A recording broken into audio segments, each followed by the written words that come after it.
نحمده ونستعينه ونستغفره ونؤمن به ونتوكل عليه ونعوذ بالله من شرور أنفسنا ومن سيئات أعمالنا من يهده الله فلا مضل له ومن يضلل فلا هادي له ونشهد أن لا إله إلا الله وحده لا شريك له ونشهد أن سيدنا وسندنا ونبينا وشفيعنا وحبيبنا ومولانا محمدا عبده ورسوله صلى الله تعالى عليه وعلى آله وأصحابه وأزواجه وأتباعه وبارك وسلم تسليما كثيرا كثيرا أما بعد بسم الله الرحمن الرحيم عن أبي هريرة رضي الله تعالى عنه قال قال النبي صلى الله عليه وآله وسلم من نفس عن مؤمن كربة من كرب الدنيا نفس الله عنهم كربة من كرب يوم القيامة ومن يسر على موسر يسر الله عليه في الدنيا والآخرة ومن ستر مسلما ستره الله في الدنيا والآخرة والله في عون العبد ما دام العبد في عون أخيه أو كما قال النبي صلى الله تعالى عليه وسلم وصدق رسوله النبي الكريم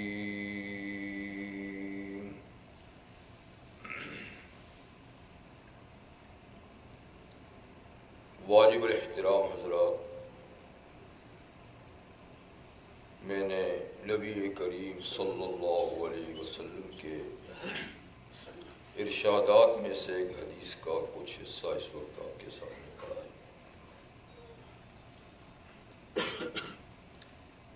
اس حصہ حدیث میں حضور صلی اللہ علیہ وسلم نے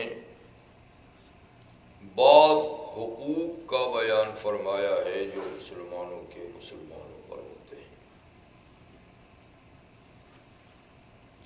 جس طرح نبی کریم صلی اللہ علیہ وسلم نے ہمیں اللہ کے حقوق بتائے ہیں اور ان کے ادا کرنے کا طریقہ بھی سکھایا ہے کہ اللہ کو وحدہ لا شریک ماننا، ذات و صفات میں تنہا اور بے مثال ماننا، حق عبادت میں خالص اسی کی عبادت کرنا، اور پھر خاص بنیادی عبادات جیسے نماز، روزہ، زکوٰۃ، حج، ان کو ادا کرنا۔ تو جیسے اللہ کے حقوق بتائے اور ان کو ادا کرنے کا طریقہ، تو اسی طریقے سے ہمارے آپس میں جو حقوق ہیں ان کو بھی آپ نے تفصیل سے بتایا اور ادا کر کے عملی طور پہ بھی ہمیں سکھایا کہ حقوق کیسے ادا ہوتے ہیں۔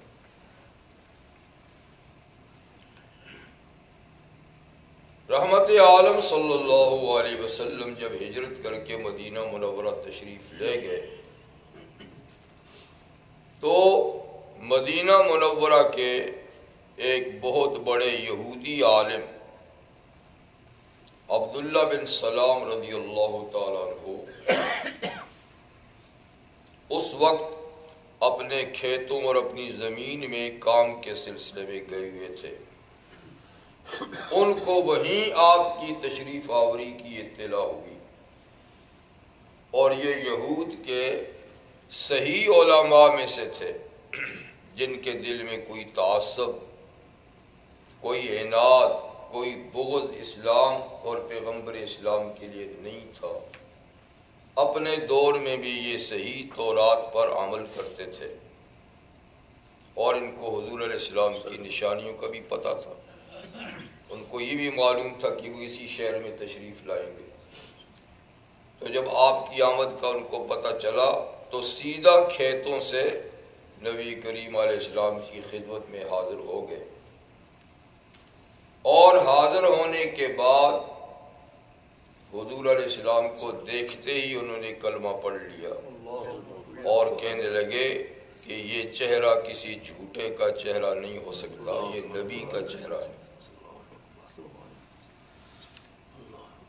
فرماتے ہیں کہ جب میں آپ کی مجلس میں پہنچا تو اس وقت نبی کریم علیہ السلام بعض حقوق ہی کی بات فرما رہے تھے، یعنی جو مختصر سا مجمع تھا، تھوڑے سے لوگ آپ کے پاس تھے، ان کے سامنے جو باتیں حضور نے فرمائیں وہ حقوق العباد یعنی بندوں کے بندوں پر حقوق کے سلسلے ہی میں تھیں۔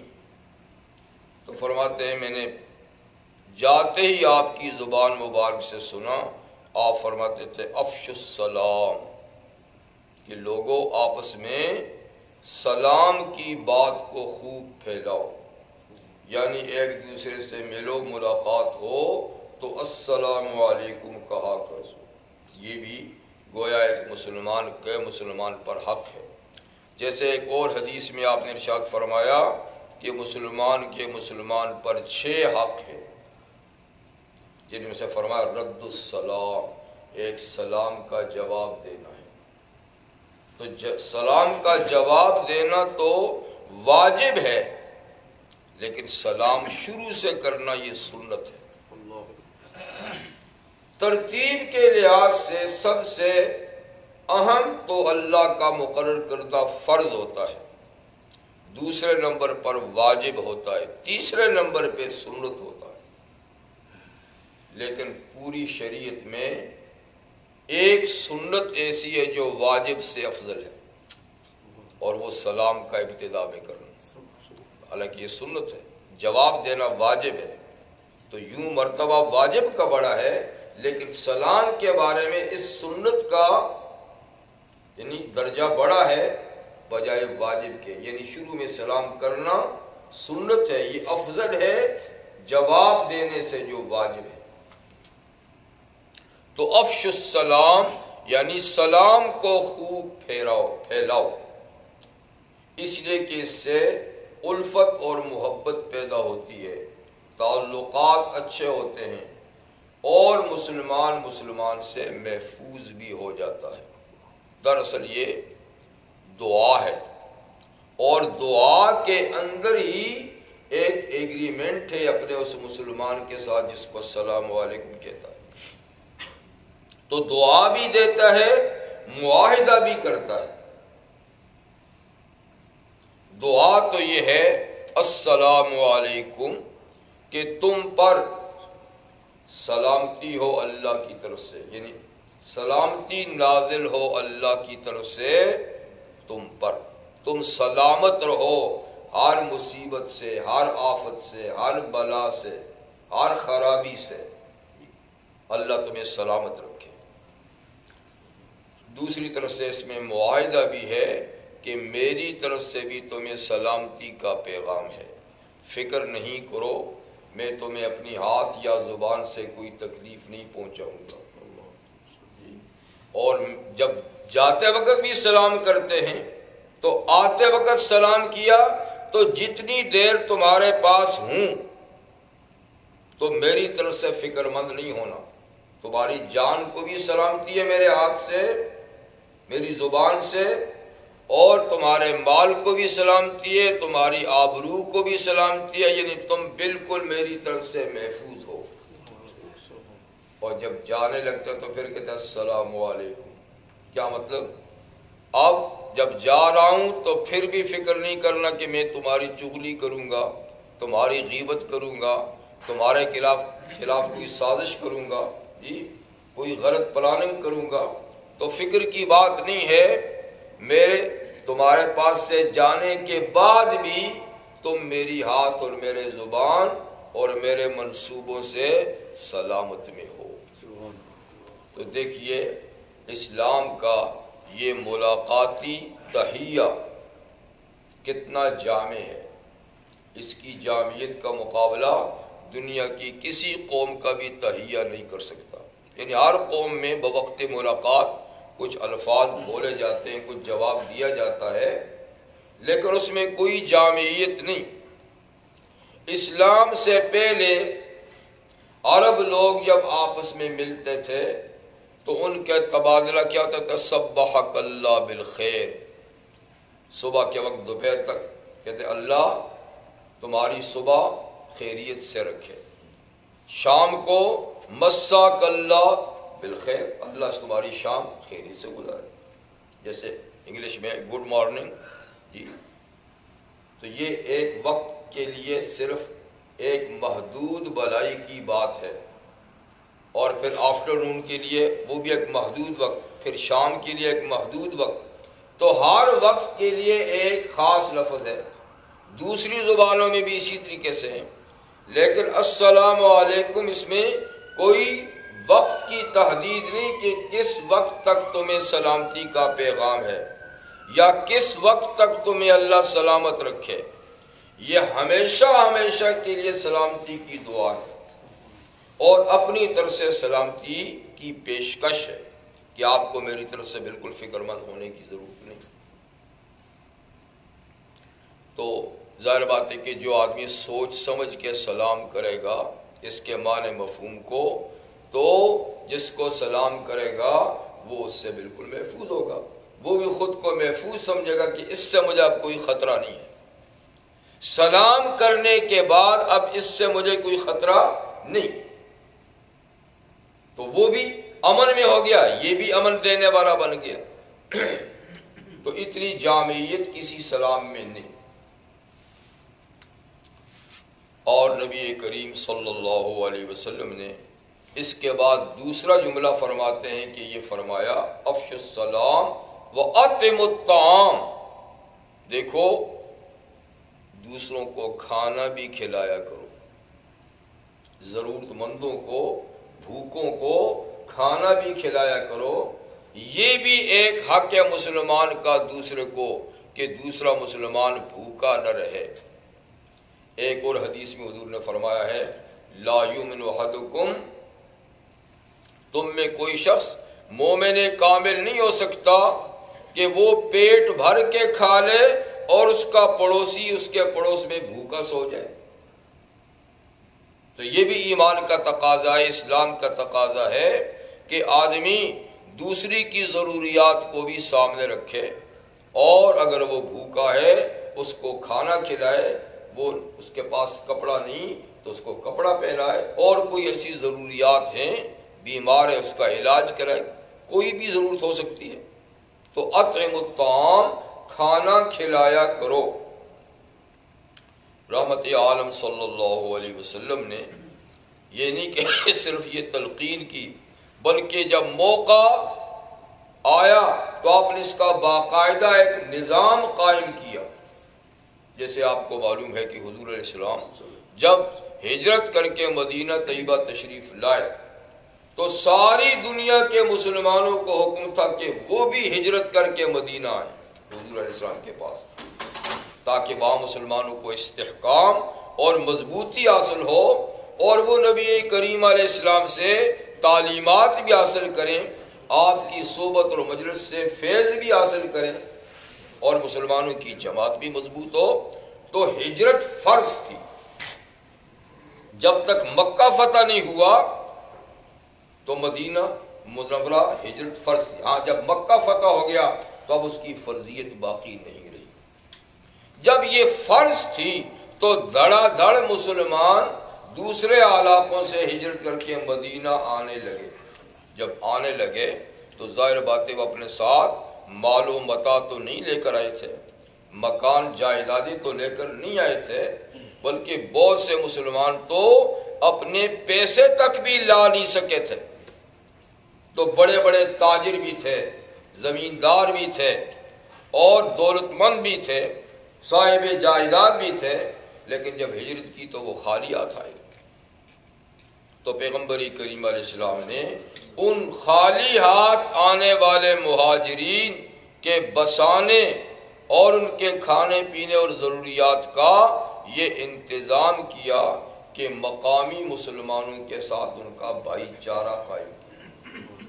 ہر آنے والے کو مقامی کسی مسلمان کا بھائی بنا دیا گیا، جیسے حقیقی بھائی ہوتا ہے۔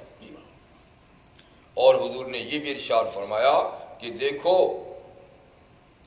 ضروریات زندگی آپس میں تقسیم کر کے کھاؤ۔ فرمایا طعام الواحد یکفی اثنین و طعام الاثنین یکفی لثلاث و طعام الثلاث یکفی لاربع۔ ایک آدمی کا کھانا ہے تو دو مل کے کھاؤ، دو کے لیے کافی ہو جائے گا۔ دو کو کھانا ہے تو تیسرے کو شامل کر لو، تین کا کھانا ہے تو چوتھے کو شامل کر لو۔ تو مطلب یہ ہے کہ کھانا آپس میں تقسیم کر کے کھاؤ، اللہ اس میں برکت دے گا اور سب کے لیے وہ کافی ہو جائے گا۔ تو یہ بھی ایک طریقہ تھا کہ اپنے کھانے میں دوسروں کو شریک کرو، اور باقاعدہ آپ نے قانونی طور پہ بھی بھائی چارہ قائم کیا۔ تو اطعموا الطعام، کھانا کھلاؤ۔ تیسری بات آپ نے ارشاد فرمائی وصل الارحام، اور جن کا کوئی رشتہ دار ہے اس رشتہ دار کے ساتھ صلہ رحمی بھی کرو، یعنی اس تعلق کو، رشتے کے تعلق کو قائم رکھو، مضبوط بناؤ۔ صل الرحمان وصل الارحام، ارحام یعنی رحم کے رشتے کو، پیٹ کے رشتے کو ملائے رکھو، تاکہ اس طریقے سے آپس میں پیار اور محبت بڑھے۔ اور چوتھی بات آپ نے ارشاد فرمائی کہ صلوا باللیل والناس نیام، دیکھو رات کو ایسے وقت اٹھ کے نماز پڑھا کرو، یہ نفلی نماز ہے، فرض نہیں، تو فرض کا تو زیادہ اہمیت ہے فرض کی۔ تو رات کو ایسے وقت اٹھ کے نماز پڑھو کہ باقی لوگ سوئے رہے ہوں، یعنی تہجد کیا کرو۔ تہجد کا معنی ہوتا ہے رات کو اٹھنا، تو تہجد کرو، رات کو اٹھو، تو اٹھو ہی نہیں بلکہ اس میں نماز بھی پڑھو، اس لیے کہ تہجد کی نماز تمام نفل نمازوں میں فرائض کے بعد سب سے افضل نماز ہے۔ تو خیر نبی کریم صلی اللہ علیہ وسلم یعنی مدینہ پہنچتے ہی آپ نے کچھ حقوق العباد کا اس طریقے سے ذکر فرمایا۔ تو جو میں نے حدیث ابھی تلاوت کی تھی آپ کے سامنے، اس حدیث شریف میں بھی حضور علیہ السلام نے کچھ حقوق کا ذکر کیا ہے، جن میں سے فرمایا من نفس عن مومن قربتا من قرب الدنیا نفس اللہ عنہ قربتا من قرب یوم القیامہ، یوم الآخرہ، کہ جو شخص یعنی جو مسلمان کسی دوسرے مسلمان کی معمولی سی تکلیف دور کر دے گا، یہ قربتاً میں تنوین جو ہے تحقیر کے لیے، یعنی معمولی سی دنیا کی تھوڑی سی تکلیف جو مسلمان دوسرے مسلمان کی دور کر دے گا، تو نفس اللہ عنہ قربۃ من قرب یوم القیامہ، اللہ تعالیٰ اس کی کوئی بڑی تکلیف قیامت کے دن دور کر دے گا۔ اس کا مطلب تو دوسرے قربتن میں یعنی تنوین تعظیم کے لیے، پہلی قربتن میں تحقیر کے لیے، کہ دنیا کی تکالیف بہرحال تھوڑی ہیں، کم ہیں آخرت کی تکلیفوں کے مقابلے میں، اور پھر ان تکلیفوں میں بھی کم سے کم تکلیف اگر کسی مسلمان کی کوئی دوسرا مسلمان دور کر دے، کم سے کم، تو اللہ تعالیٰ قیامت کی بڑی سی بڑی تکالیف کو اس کے بدلے میں دور کر دیں گے، کہ اس نے دنیا میں میرے بندے سے یہ تکلیف دور کی تھی، آج اس کی بڑی۔ حدیث میں ہے کہ اللہ تعالیٰ بعض اہل ایمان کو اپنے قریب بلا کر سرگوشی کے انداز میں، کان میں کہی جانے والی بات کے انداز میں اس سے بات کریں گے، یعنی اس سے سر عام سب لوگوں کے سامنے اس کے گناہ نہیں گنیں گے کہ تو نے یہ کام کیا یا نہیں کیے جی، اور سب لوگوں کے سامنے اس سے اقرار نہیں لیں گے تاکہ بندہ شرمندہ نہ ہو، اللہ اس کو شرمندگی سے بچائیں گے۔ تو اس کو قریب بلا کر جیسے کوئی کان میں پوچھتا ہے تو اللہ فرمائیں گے تو نے فلاں فلاں فلاں گناہ کیے تھے، تو وہ اقرار کرے گا یا اللہ میں نے کیے تھے، تو اللہ تعالیٰ فرمائیں گے کہ جا میں نے معاف کر دیے، دنیا میں بھی میں نے کسی پر ظاہر نہیں کیے اور آج بھی ظاہر نہیں کرتا، تو اللہ تعالیٰ اس کو معاف فرما دے۔ تو خیر آخرت کی تو کوئی تکلیف چھوٹی نہیں ہوگی، اگر کوئی چھوٹی بڑی تکلیفیں ہیں بھی تو دنیا کی چھوٹی تکلیف کے بدلے میں آخرت کی بڑی تکلیف اللہ تعالیٰ دور کر دیں گے۔ تو یہ سودا کوئی مہنگا نہیں ہے، سستا ہے، اگر ہم یہاں کسی کی تھوڑی سی تکلیف میں کام آ جائیں اور اس کو دور کر دیں تو اس کے بدلے میں اللہ تعالیٰ قیامت کی کوئی بڑی سختی اور بڑی تکلیف کو دور کر دیں گے۔ اور ارشاد فرمایا کہ من یسر علی موسر یسر اللہ علیہ فی الدنیا والآخرہ، جو کسی تنگ دست، یا مومن کی بات بھی نہیں ہے، کوئی انسان کے علاوہ غیر جانور سمجھیے کہ جو کسی تنگ دست کی تنگ دستی میں سہولت پیدا کر دے، کوئی مشکل میں پھنسا ہوا ہے اس میں اس کے لیے آسانی پیدا کر دے، تو اس کے بدلے میں اللہ دنیا اور آخرت کی سختی میں آسانی پیدا کر دے۔ یعنی یہ ایک ایسا عمل ہے کہ اس کا ثواب دونوں جہانوں میں ملے گا، دنیا میں بھی کسی آنے والی سختی میں اللہ اس کو نکلنے کی توفیق دے دیں گے، نکلنے کا راستہ تجویز کر دیں گے، اور آخرت کی جو تکالیف ہیں، مشکلات ہیں، ان سے بھی اللہ نکال دیں گے۔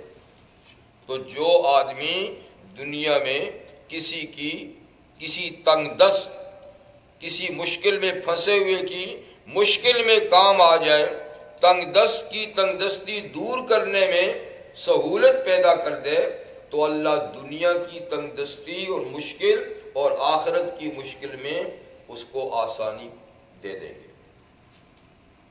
نبی کریم صلی اللہ علیہ وسلم کا بیان ہے کہ پہلی امتوں میں سے کسی امت کا ایک شخص جب مر گیا تو اللہ کی عدالت میں پیش ہوا۔ یہ مرنے کے بعد بھی اللہ تعالیٰ کی عدالت میں ایک پیشی ہوتی ہے، بڑی پیشی تو قیامت کے دن ہوگی، لیکن پہلی پیشی موت کے بعد فوراً بھی ہوتی ہے، اور مختصر سے سوال جواب اس وقت بھی ہوتے ہیں، اگرچہ مکمل طور پہ حساب کتاب تو یوم الحساب میں ہی لیا جائے گا۔ تو خیر وہ شخص مر گیا تو اللہ کی عدالت میں پیش ہوا، اللہ تعالیٰ نے فرشتوں سے کہا کہ دیکھو ایمان کے بعد اس کے نامہ عمل میں کوئی اچھا کام ہے؟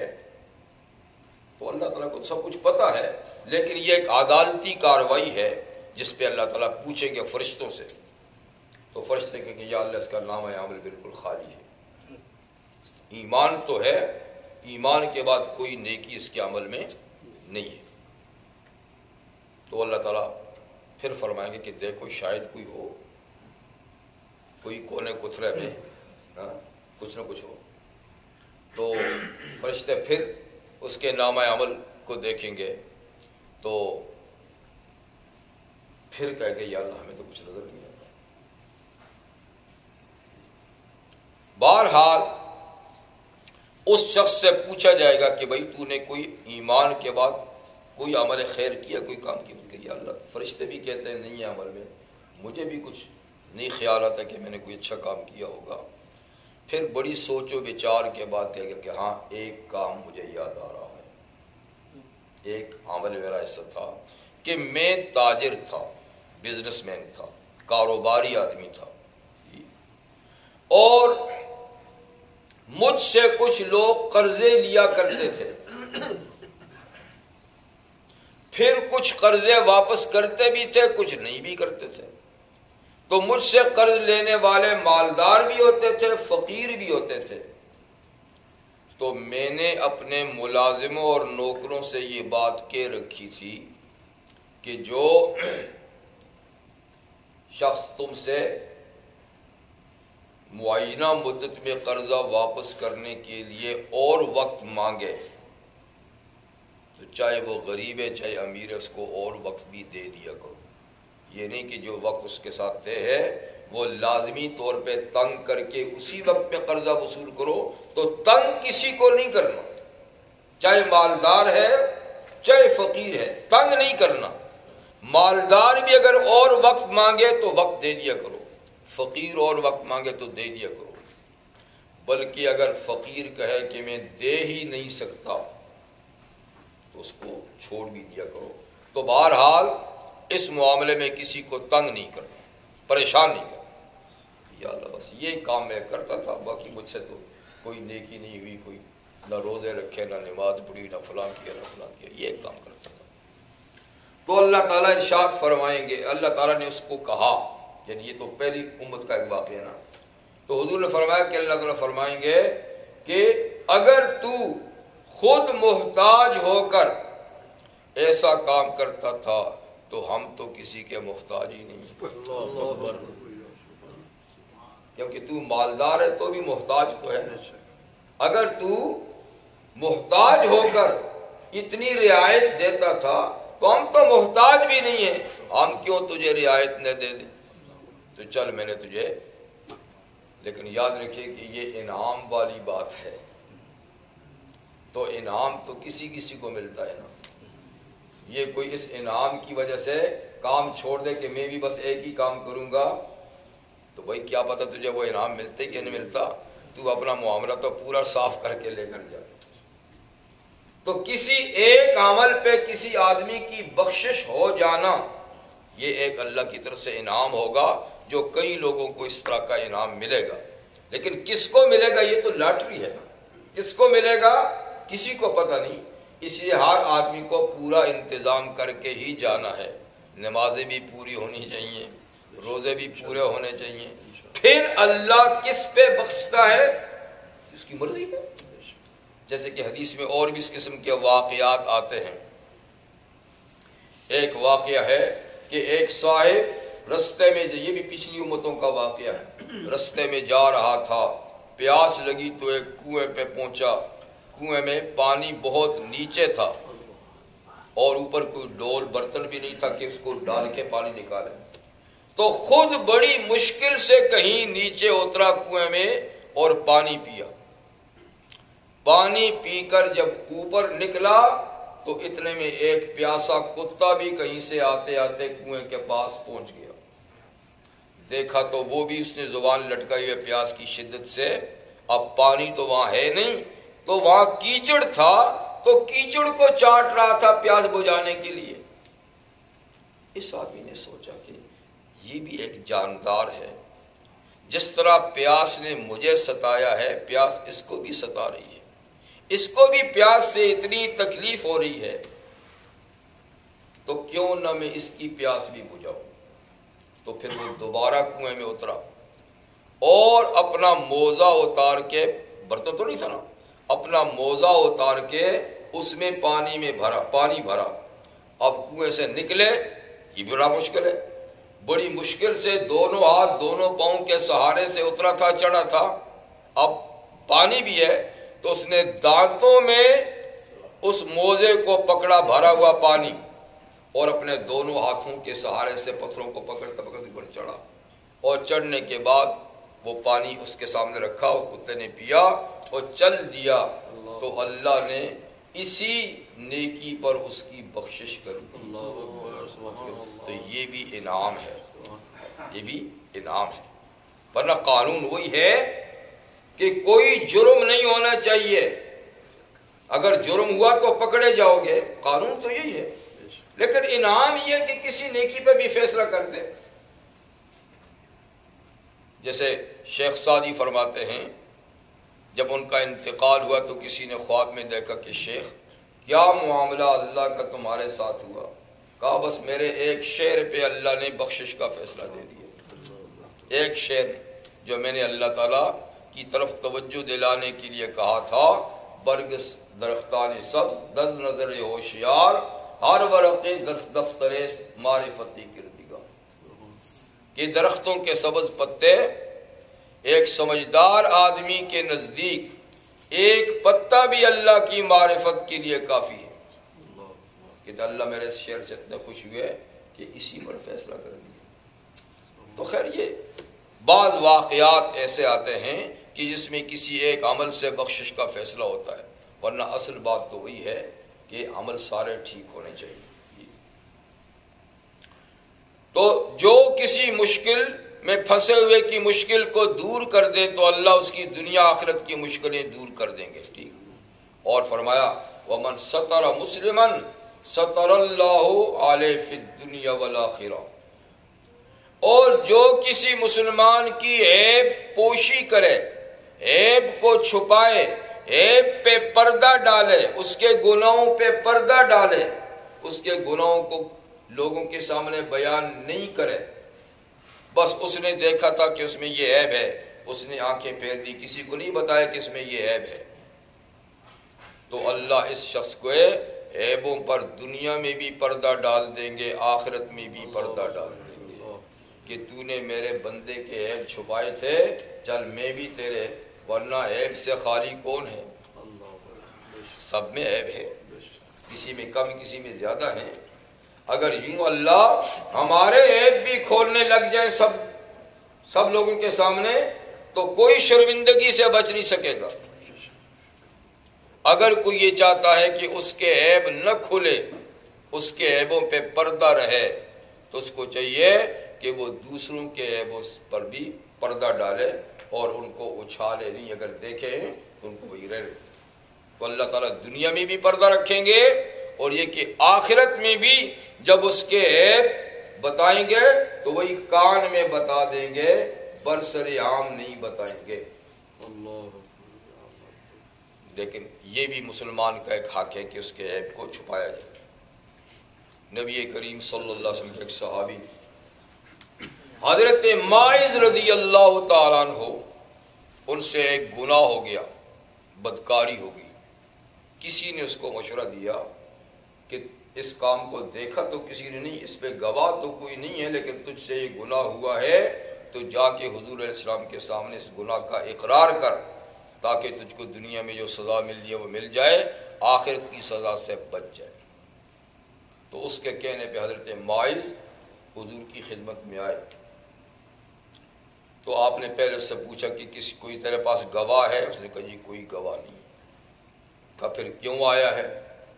توبہ کر لیتا ادھری، عدالت میں کیوں پیش ہوا ہے، اقرار کیوں کر رہا ہے، جی یہ سزا کیوں اپنے اوپر جاری کرا رہا ہے، ادھری توبہ کر لیتا، اللہ تجھے معاف کر دیتا۔ کہا جی فلاں صاحب نے مشورہ دیا تھا کہ آپ کے پاس پہ۔ آپ نے فرمایا اگر وہ آدمی اس کے عیب کو چھپاتا اور اس کو یہاں آنے کا مشورہ نہ دیتا تو یہ بہتر ہوتا، یہ توبہ کر لیتا، دنیاوی سزا سے بچ جاتا، توبہ کر لیتا تو آخرت کی سزا سے بھی بچ جاتا۔ لیکن یہ غلط کیا اس نے جو تجھے یہاں عدالت میں پیش ہونے کا مشورہ دیا اور اقرار کرنے کا مشورہ دیا۔ اب چونکہ تو نے اقرار کیا تو تجھے دنیا کی سزا تو ملے گی، ٹھیک ہے نا۔ تو مقصد یہ ہے کہ کسی کے گناہ کو اچھالنا اور اس کو اپنے گناہ کو ظاہر کرنے کا مشورہ دینا یا خود اس کے گناہ کو پھیلاتے رہنا، یہ اچھی بات نہیں ہے۔ اس طرح اس بندے کی بھی رسوائی ہوگی، بلکہ وہ پھر گناہ پہ دلیر بھی ہو جائے گا، کہ کہے گا کہ میرے عیب اتنے لوگوں نے بیان کر دیے، میرے گناہ اتنے بیان کر دیے ہیں، مجھے شرمندہ تو سوسائٹی میں کر ہی دیا ہے، اب وہ دھڑلے سے اس گناہ کو سر عام بھی کرے گا کہ میں بدنام تو ہو ہی چکا ہوں تو چلو اب کرتا ہوں، بجائے اس کے عیب چھپائے ہوتے ہو سکتا ہے کہ وہ آئندہ وہ گناہ نہ کرتا، لیکن جب اس کے عیب ظاہر کر دیے تو اس کو گویا گناہ پر بھی دلیر بنا دیا۔ تو تو وہ پھر دھڑلے سے کھلے عام یعنی گناہ کرے گا. تو اس لیے اللہ تعالیٰ کی بھی صفت کیا ستار العیوب. اللہ بندوں کے عیبوں کو چھپاتے ہیں. اگر اللہ کو تو ساری باتوں کو پتہ ہے.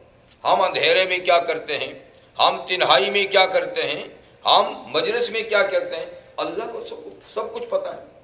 اگر وہ ہمارے گناہوں کو ظاہر کر دے, جیسے پچھلی امتوں میں یہ رسوائی کی بات تھی, پچھلی امتوں میں ایسا ہوتا تھا کہ رات کی تنہائی میں جو گناہ کرتا صبح دروازے پہ لکھا ہوا ہوتا تھا کیا جس نے یہ کیا ہے.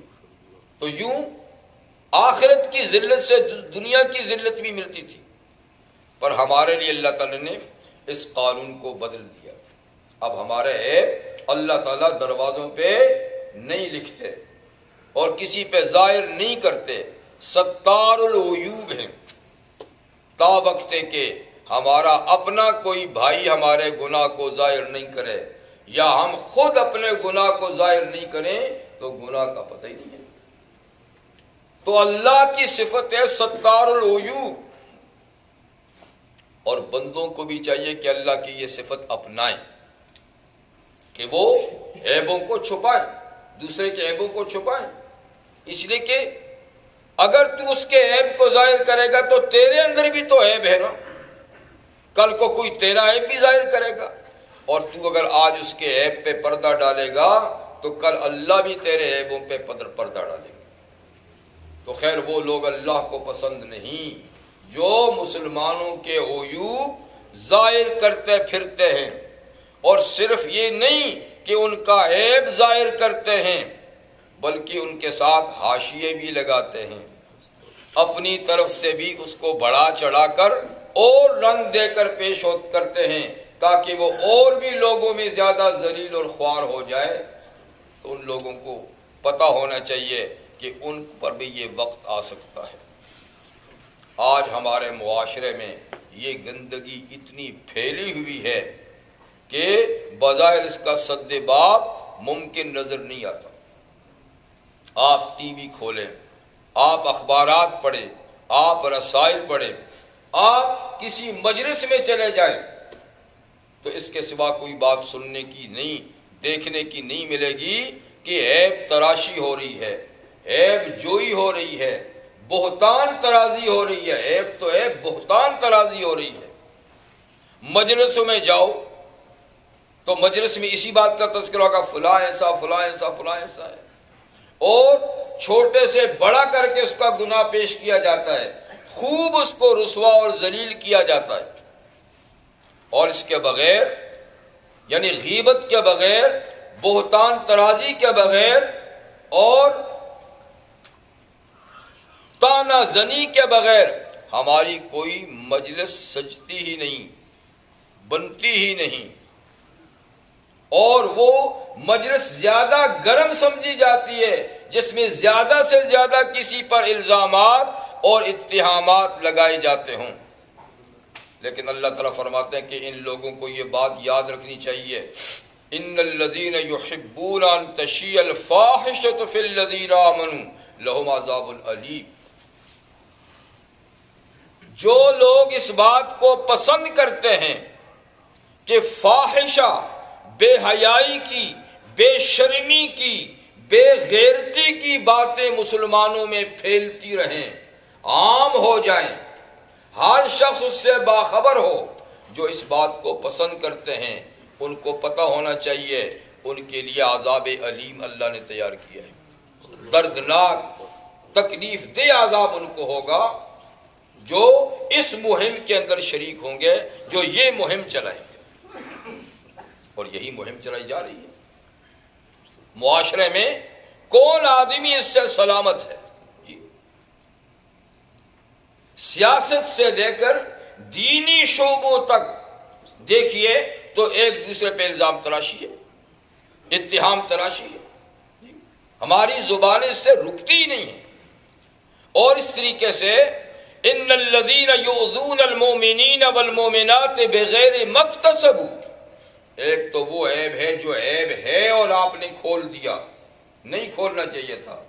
اور کتنے وہ ہیں کہ جن میں عیب نہیں ہے اور بناوٹی عیوب ان پہ تھوپے جاتے ہیں. نہیں جی اس نے کیا، نہیں جی یہ گناہ اس میں ہے، اور حالانکہ ہوتا نہیں. تو اللہ تعالیٰ فرماتے ہیں گناہ نہیں اور گناہگار ثابت کرنا یہ بہتان ہے، یہ اس سے بھی بڑا گناہ ہے. بے شک وہ لوگ جو مومن مردوں اور مومن عورتوں کو ستاتے ہیں، تکلیف پہنچاتے ہیں، ان پہ الزام لگا کر، حالانکہ وہ واقعتاً اس الزام سے بری ہیں. فقد افترا بہتانا و اسم مبینا، ان لوگوں نے بہت بڑا بہتان، بڑا الزام، بڑا جھوٹ باندھا ہے اور کھلم کھلا گناہ کا ارتکاب کیا ہے.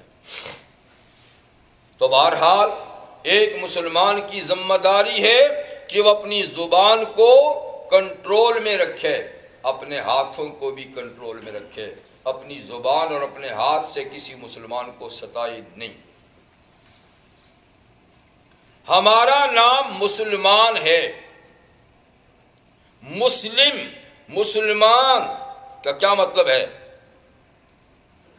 سلامتی پیش کرنے والا، کہ تم سلامت رہو، میں تمہیں ستاؤں گا نہیں، تم پہ الزام تراشی نہیں کروں گا، تمہارے عیب ظاہر نہیں کروں گا. اور ہمارے دین کا نام بھی ہے اسلام. اسلام کا معنی کیا ہوا؟ یعنی سلامتی کی بات.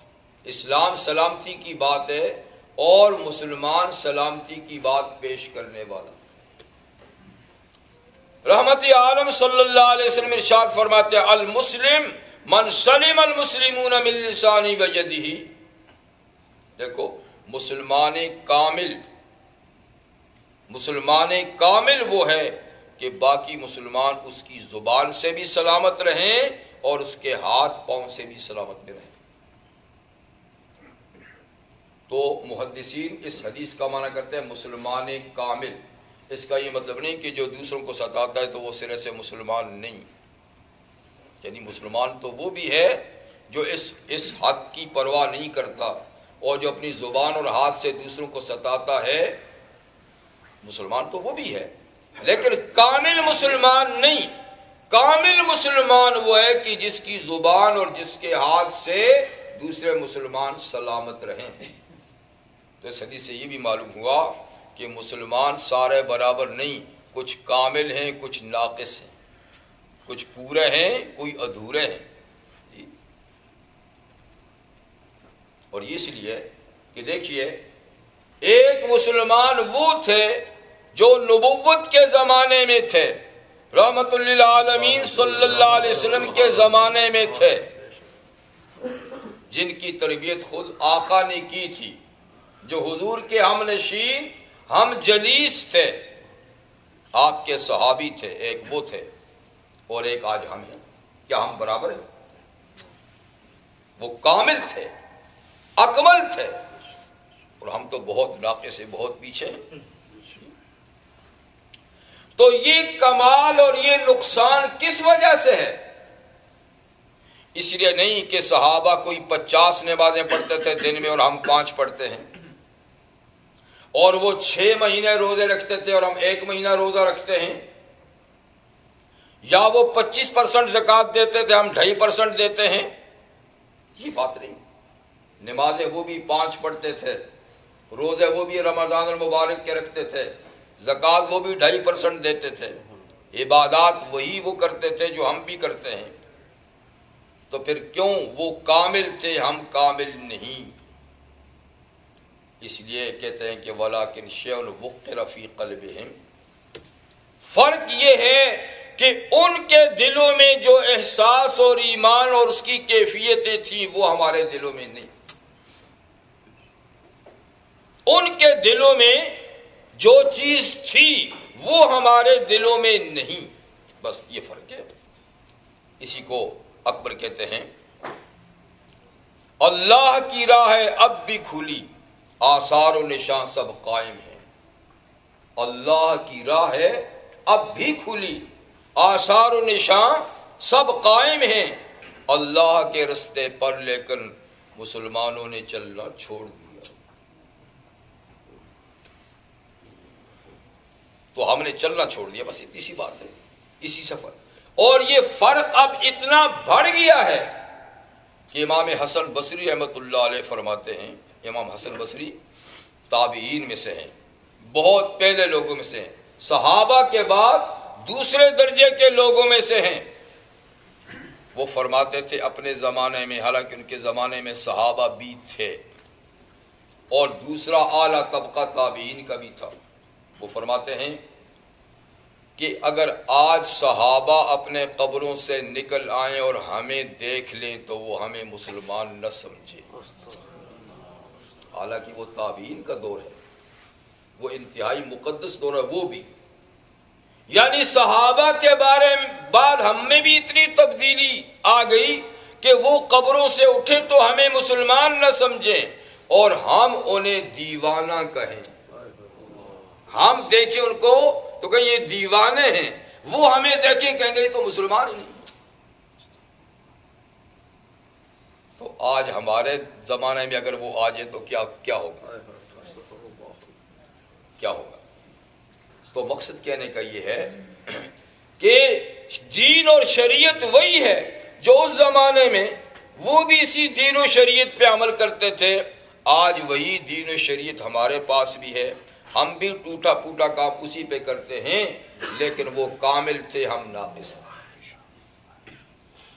تو اس لیے فرمایا کہ مومن کامل، مسلمان کامل وہ ہے کہ جس کی زبان سے اور جس کے ہاتھ سے دوسرے مسلمان سلامت رہیں، نہ زبان سے دکھ پہنچے دوسروں کو، نہ ہاتھ سے دکھ پہنچے دوسروں کو۔ تو زبان سے بھی دکھ پہنچتا ہے، اور سمجھے کہ زبان کا دکھ تو ہاتھ کے دکھ سے بھی سخت ہوتا ہے۔ کسی نے کہا ہے جراحات السنان لها التیام ولا یلتام ما جرح اللسان، کہ تیر تلوار کا زخم تو مندمل ہو جاتا ہے، تیر اور تلوار کا زخم تو جڑ جاتا ہے، لیکن زبان سے لگایا ہوا زخم جڑتا نہیں۔ اس لیے زبان تلوار سے بھی سخت ہے، یعنی اس سے بسا اوقات کہا ہوا کلمہ اتنا سخت ہوتا ہے کہ زندگی بھر اس کا زخم نہیں بھولتا، اس کے بجائے چھری چاقو سے کاٹ دو تو زخم ٹھیک ہو جائے گا۔ اس لیے زبان کو کنٹرول میں رکھنا بہت اہم ہے، اور کسی کی عیب تراشی میں جب زبان چلتی ہے تو پھر اس کا نتیجہ یہ ہوتا ہے کہ خود بھی وہ آدمی رسوا ہو جاتا ہے، خود بھی وہ پریشان ہوتا ہے۔ ہاں ایک آدمی کو اجازت ہے کہ وہ اپنے اوپر بیتی کو بیان کر سکتا ہے، لا يحب اللہ الجار بالسوء من القول الا من ظلم، بس اللہ تعالیٰ کسی برائی کو ظاہر کرنا پسند نہیں کرتے، کسی برائی کو ظاہر کرنا پسند نہیں کرتے، مگر مظلوم اپنے اوپر ہوئے ظلم کو بیان کر سکتا ہے۔ مظلوم کو اجازت ہے کہ ظالم کا ظلم بیان کرے، اور کسی کو کسی کی برائی بیان کرنے کی اجازت نہیں۔ تو زبان سے اور ہاتھ سے اہل علم مراد لیتے ہیں طاقت، پاور، مطلب ہے کہ جو شخص ہاتھ والا ہے، جس کے ہاتھ میں قوت ہے، اللہ پسند نہیں کرتے کہ وہ اس کے ماتحت جو رہنے والے ہیں، اس کے زیر انتظام جو ہیں، ان کو اس سے کوئی تکلیف پہنچے۔ تو جس کو اللہ نے قوت دی ہے، طاقت دی ہے، وہ اپنے زیر دستوں کو ستائے، اللہ پسند نہیں کرتے۔ یہ کامل مسلمان کی بات نہیں ہے۔ تو ہر آدمی کے ماتحت کچھ نہ کچھ تو ہوتے ہیں نا، جو گھر کا بڑا ہو اس کے ماتحت اس کی بیوی بچے ہوتے ہیں، اس کے خدام اور اس کے نوکر ہوتے ہیں، جو کسی آفس میں منیجر ہے تو اس کے ماتحت بھی ایک عملہ ہوتا ہے، جو کسی فیکٹری کا منیجر ہے اس کے ماتحت بھی ملازمین ہوتے ہیں، جو کسی صوبے کا گورنر ہے اس کے ماتحت بھی پبلک ہوتی ہے، اور جو کسی کنٹری کا حکمران ہے اس کے ماتحت بھی بہت بڑی پبلک ہوتی ہے۔ تو وہ ان کو ستائے نہیں، اپنی طاقت کا استعمال غلط نہیں کرے۔ تو خیر مسلمان کامل یہ ہے۔ اور پیغمبر کریم نے فرمایا کہ المومن، ہمارا ایک نام تو مسلم ہے نا، مطلب یہ کہ ہم سب کو سلامتی کا پیغام دیتے ہیں کہ میاں ہماری زبان اور ہمارے ہاتھ اور ہماری طاقت سے تمہیں کوئی تکلیف نہیں پہنچے گی، ٹھیک ہے نا۔ اور دوسرا نام ہمارا کیا ہے؟ مومن۔ مومن کا معنی ایک تو نا اللہ پر یقین لانے والا، رسول پہ یقین لانے والا، آخرت پہ یقین لانے والا، لیکن مومن کا معنی ہے دوسروں کو امن کا پیغام دینے والا۔ مسلم کا معنی سلامتی کا پیغام دینے والا، مومن کا معنی امن کا پیغام دینے والا۔ تو فرمایا مومن کامل وہ ہے، یہاں بھی کامل ناقص دونوں ہیں۔ مومن کامل وہ ہے امینہ الناس علی دمائہم و اموالہم، کہ لوگ اپنے مال اور اپنی جان کے بارے میں اس سے خود کو محفوظ سمجھیں کہ اس سے مجھے خطرہ نہیں، یہ مومن ہے۔ اس سے میری جان کو بھی خطرہ نہیں، اس سے میرے مال کو بھی خطرہ نہیں، اس سے میری عزت کو بھی خطرہ نہیں، کیونکہ یہ مومن ہے۔ اور آج دنیا ان تینوں چیزوں کے بارے میں ہم سے پرخطر ہے کہ یہ مسلمان ہے، اس سے جان بھی نہیں بچ سکتی، اس سے مال بھی نہیں بچ سکتا، اس سے عزت، بالکل معاملہ الٹا کر دیا گیا۔ جب مومن جاتے تھے تو لوگ اپنی جان مال عزت و آبرو ان سے محفوظ سمجھتے تھے، بے خطر سمجھتے تھے۔ اب کہیں مسلم مومن کا نام آتا ہے تو سب خطرے میں پڑ جاتے ہیں، اچھا یہ مسلمان ہے، جیسے کہ بڑا خون خوار ہے، بڑا درندہ ہے، بڑا چور اور ڈاکو ہے۔ نہیں نہیں، یہ چیزیں تو ایمان کے منافی ہیں۔ دنیا کو پھر امن کا اور سلامتی کا پیغام دیجیے اپنے عمل سے کہ ہم سے خطرہ محسوس نہیں کرو، کیونکہ ہمارے محبوب نبی نے یہ فرمایا ہے صلی اللہ علیہ وسلم کہ ایسے گناہ کرنے والا جب گناہ کرتا ہے تو اس سے ایمان ہٹ جاتا ہے، جب گناہ سے ہٹتا ہے تو پھر ایمان واپس آتا ہے، لیکن جب وہ گناہ میں ملوث ہوتا ہے تو ایمان بھی ہٹ جاتا ہے۔ فرمایا لا یزنی الزانی وہو مؤمن ولا یسرق السارق وہو مؤمن، چور جب چوری کرتا ہے تو مومن نہیں رہتا، بدکار جب بدکاری کرتا ہے تو مومن نہیں رہتا۔ ایمان ہٹ کر امبریلا بن جاتا ہے، جب وہ اس کام سے ہٹتا ہے تو پھر ایمان واپس آ جاتا ہے۔ تو یہ تو ایسے معاملات ہیں کہ ایمان اس وقت ہوتا کہاں ہے جی۔ تو بہر صورت نبی کریم صلی اللہ علیہ وسلم نے اس حدیث میں کچھ حقوق بیان فرمائے، یا کہ مسلمان دوسرے کی تکالیف کو دور کریں، نہ کہ ان کو تکلیفوں میں مبتلا کریں۔ وہ دوسرے کے لیے آسانی پیدا کرتے ہیں، نہ کہ دشواری پیدا کرتے ہیں۔ وہ دوسروں کے عیب کو چھپاتے ہیں، نہ کہ ان کے عیب کو ظاہر کرتے ہیں۔ اور آخری بات فرمائی کہ واللہ فی عون العبد ما دام العبد فی عون اخی، اللہ اپنے بندے کی اس وقت تک مدد کرتا رہتا ہے جب بندہ خدا اپنے دوسرے بھائی کی مدد کرتا رہتا ہے۔ جو مسلمان دوسروں کی مدد کرتا ہے اس کے کاموں میں خود اللہ اس کی مدد کرتے ہیں۔ جو دوسروں کی بگڑی بناتا ہے اللہ اس کی بگڑی خود بناتے ہیں۔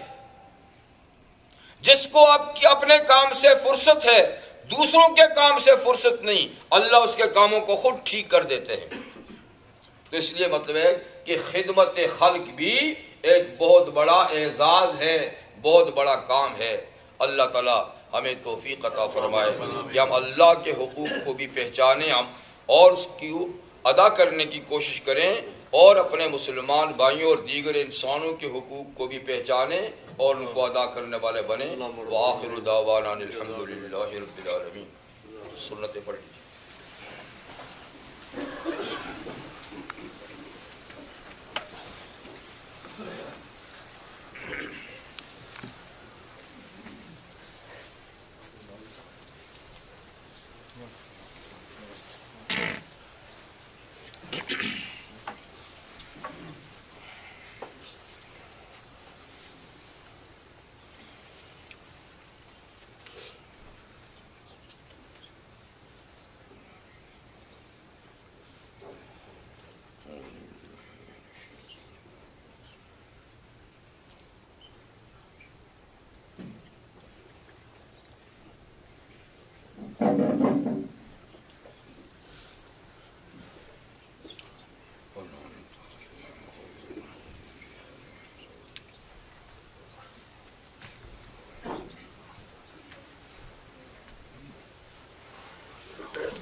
بسم